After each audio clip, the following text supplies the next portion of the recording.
Audiolivro Os Ungidos, Profetas e Reis na linguagem de hoje. Capítulo 6. A arrogância de Roboão. Então Salomão descansou com os seus antepassados, e o seu filho Roboão foi o seu sucessor. 1 Reis 11, versículo 43. Logo depois de assumir o reino, Roboão foi a Siquém, onde esperava receber o reconhecimento formal de todas as tribos, e todos os israelitas tinham se reunido para proclamá-lo rei.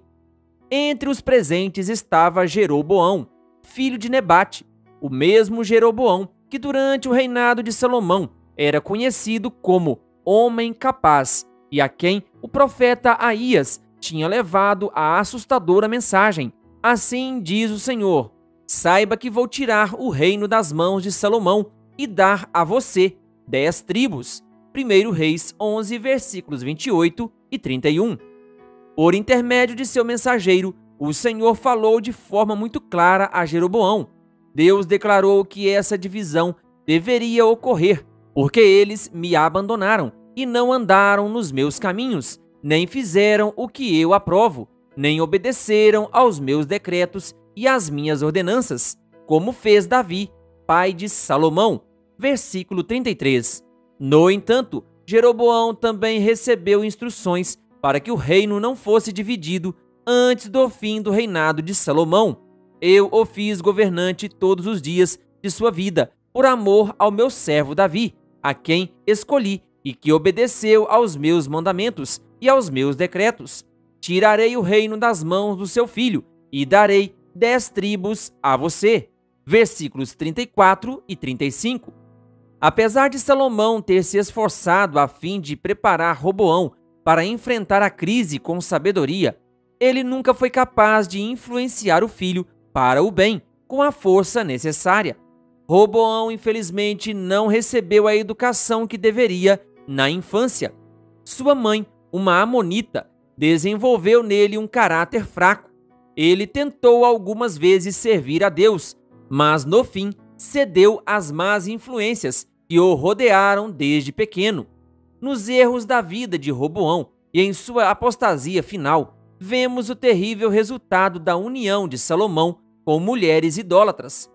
As tribos já estavam sofrendo havia muito tempo com as leis injustas do rei anterior. A extravagância levou Salomão a cobrar impostos muito altos e a exigir do povo trabalho em excesso.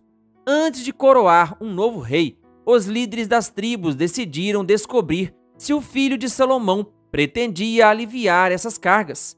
Então ele, Jeroboão, e todo o Israel foram ao encontro de Roboão e disseram: teu pai colocou sobre nós um jugo pesado, mas agora diminui o trabalho árduo e este jugo pesado, e nós te serviremos. Antes de apresentar a proposta para o seu reinado, Roboão preferiu aconselhar-se com autoridades do reino. Voltem a mim daqui a 3 dias, e o povo foi embora. O rei Roboão perguntou às autoridades que haviam servido ao seu pai Salomão durante a vida dele: como vocês me aconselham a responder a este povo? Eles responderam: se hoje fores bom para este povo, se o agradares e lhe deres resposta favorável, eles sempre serão teus servos. Segundo Crônicas 10, versículos 3 a 7. O erro que não pôde ser corrigido. Não satisfeito, Roboão procurou seus amigos de juventude. Perguntou-lhes: que conselho vocês me dão? Como devemos responder a este povo que me diz: diminui o jugo que teu pai colocou sobre nós? 1 Reis 12, versículo 9. Os jovens sugeriram que ele tratasse o povo de forma áspera e deixasse claro desde o início que ele não admitiria que interferissem em seus desejos pessoais. No dia marcado para Roboão dar uma resposta quanto ao plano que ele pretendia pôr em prática, ele lhes respondeu asperamente. Disse: meu pai lhes tornou pesado o jugo, eu o tornarei ainda mais pesado. Meu pai os castigou com simples chicotes, eu os castigarei com chicotes pontiagudos. Versículos 13 e 14. A decisão de Roboão de dar continuidade e ainda aumentar a opressão do reinado de Salomão era totalmente contrária ao plano de Deus para Israel.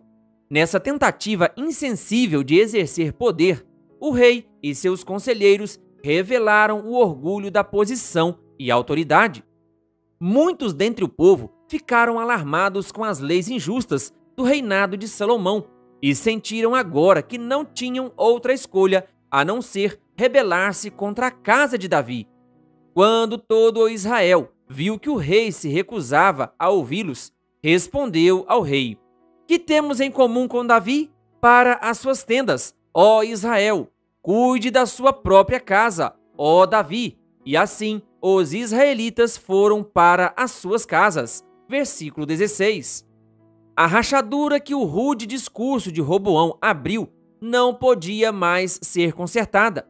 As 12 tribos de Israel foram divididas. As tribos de Judá e Benjamim formaram o reino do sul, de Judá, sob o governo de Roboão. As 10 tribos ao norte formaram um governo separado, o reino de Israel, tendo Jeroboão como seu rei. Assim se cumpriu a predição do profeta de que o reino seria dividido. Esta mudança nos acontecimentos vinha da parte do Senhor, para que se cumprisse a palavra que o Senhor havia falado a Jeroboão. Versículo 15. Quando Roboão viu que as 10 tribos se recusaram a prestar lealdade a ele, percebeu que precisava agir. Por intermédio de Adonirão, um dos homens influentes do reino, ele se esforçou para se retratar e acalmar o povo. Mas todo o Israel o apedrejou, Adonirão, até a morte. Alarmado, o rei conseguiu subir em sua carruagem e fugir de Jerusalém. Versículo 18. Em Jerusalém, Roboão convocou 180.000 homens de combate das tribos de Judá e de Benjamim para guerrear contra Israel e recuperar o reino.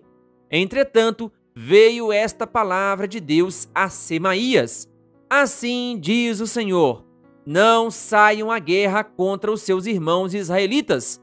Voltem para casa, todos vocês, pois fui eu que fiz isso." E eles obedeceram à palavra do Senhor. Versículos 21 a 24.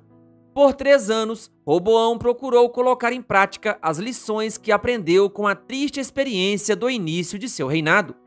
E foi bem-sucedido. Ele construiu cidades para fortalezas e tornou-as muito fortes, segundo Crônicas 11, versículo 12.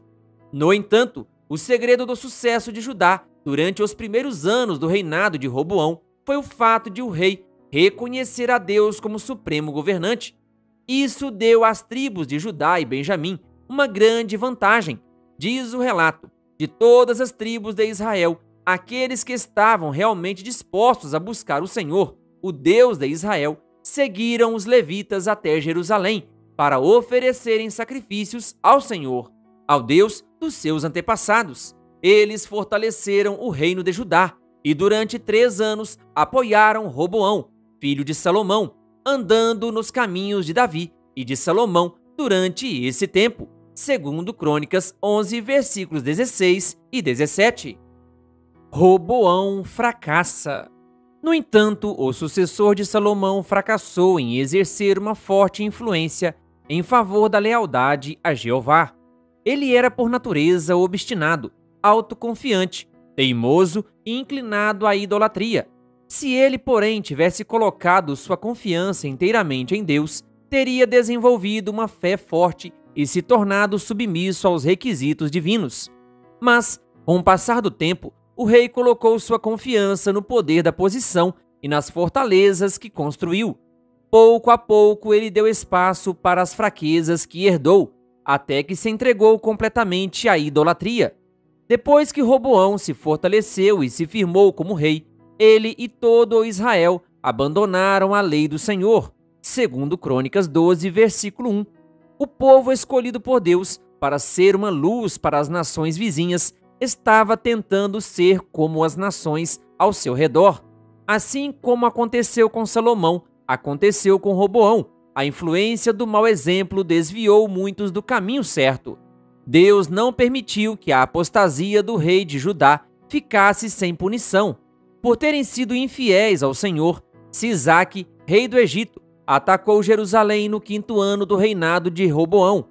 Com 1.200 carros de guerra, 60.000 cavaleiros e um exército incontável, que vieram do Egito com ele, conquistou as cidades fortificadas de Judá e chegou até Jerusalém.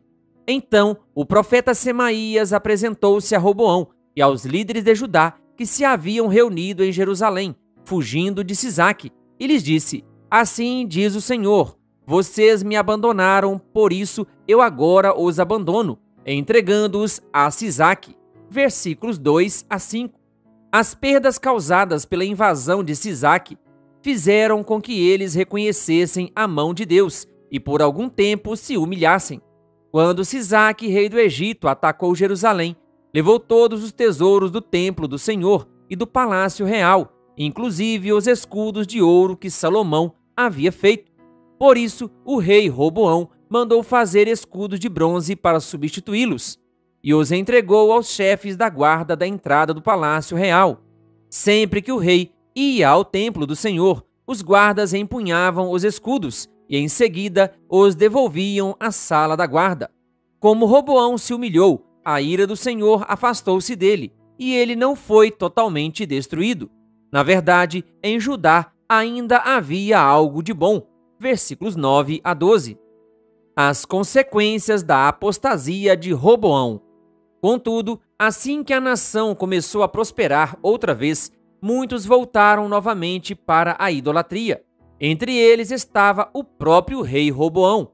Ele se esqueceu da lição que Deus procurou ensinar-lhe. Voltou a praticar os mesmos pecados que tinham atraído o juízo de Deus sobre a nação. Depois de alguns anos sem nenhum feito ou acontecimento importante, Roboão descansou com os seus antepassados e foi sepultado na cidade de Davi. Seu filho Abias foi o seu sucessor. Versículo 16. Em alguns períodos, durante os séculos que se seguiram, homens de moral e caráter valiosos ocuparam o trono de Davi. Sob o seu governo, as bênçãos derramadas sobre Judá se estenderam às nações ao redor. Entretanto, ninguém jamais conseguiu arrancar pela raiz as sementes do mal que já estavam a brotar quando Roboão assumiu o trono. Por muitas vezes, o povo que antes tinha sido especialmente abençoado por Deus caiu tão baixo a ponto de se tornar motivo de zombaria entre os pagãos. Apesar das práticas idólatras, Deus, em sua misericórdia, ainda faria tudo o que estivesse em seu poder para salvar o reino dividido da ruína completa. Com o passar dos anos, o plano de Deus para Israel parecia completamente frustrado por pessoas inspiradas por instrumentos satânicos. Mas ainda assim, ele colocou seu plano amoroso em ação por meio do cativeiro e da restauração da nação escolhida. A divisão do reino foi apenas o início de uma história maravilhosa que revela a paciência e a amorosa misericórdia de Deus. Os adoradores de ídolos, no fim, deveriam aprender a lição de que os falsos deuses não têm o poder de restaurar e salvar. Somente sendo leais ao Deus vivo, podemos encontrar repouso e paz. Querido ouvinte, que Deus lhe abençoe. Se você ainda não é inscrito em nosso canal, então se inscreva e ative o sininho das notificações. Canal O Bom da Bíblia, compartilhando a Palavra de Deus.